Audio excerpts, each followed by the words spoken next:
energetically spinning your right fingers out to the right. Last full breath in. Exhale, release, vinyasa.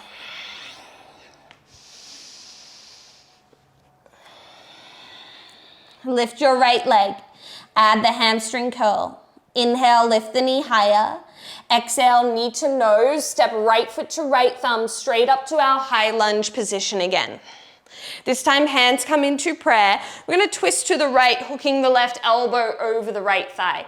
Now, if you need, lower the back knee down. That might even help you get a little deeper into the twist. And then you can always lift the knee back up.